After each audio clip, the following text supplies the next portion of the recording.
Vidarbha 24 live मध्ये आपले स्वागत आहे। पोलीस स्टेशन राजापेठ अमरावती शहर येथील बीट मार्शल नपोका सारंग आंदोलने नपोका विजय धुर्वे यांना माहिती मिळाली की इमामवाडा बस स्थानक नागपूर येथून एक शिवाई बस क्रमांक MH49 BZ8258 ही रात्री दरम्यान चोरी गेली असून सदर बस ही नंदा मार्केट राजापेठ येथे उभी असून सदर बस चोरणारा हा गांधी चौक येथे उभा आहे। बीट मार्शल व राजापेठ DP पथक यांनी सदर चोरी गेलेल्या वाहन व सदर बस चोरटा यास ताब्यात घेऊन पोलीस स्टेशन येथे आणले। सदर इसम यास विश्वासाने विचारपूस केली असता त्यांनी त्याचे नाव विष्णू गणपती निलावर वय 23 वर्ष राहणार हईत नगर जिल्हा रंगारेड्डी तेलंगणा असे सांगितले। सदर घटनेबाबत त्यास विचारपूस केली असता त्यांनी सांगितले की दिनांक 1/7/2026 रोजी रात्री 1 वाजता दरम्यान तो इमामवाडा बस स्थानक येथून चार्जिंगला असलेली बस चोरी केली। त्याने तेलंगणा, हैदराबाद, आंध्र प्रदेश येथून 20 बस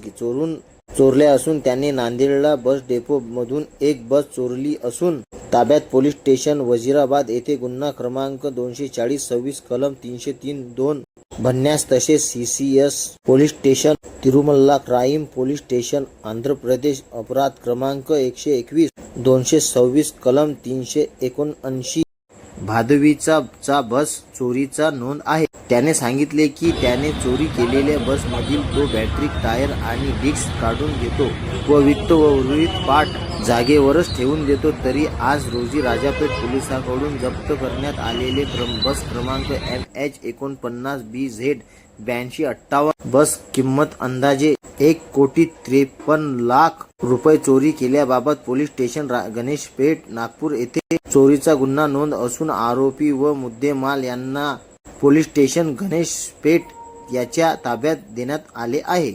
अशी अपडेट बघण्याकरिता आमच्या विदर्भ 24 लाईव्हला लाईक, शेअर, कमेंट करणं विसरू नका। धन्यवाद।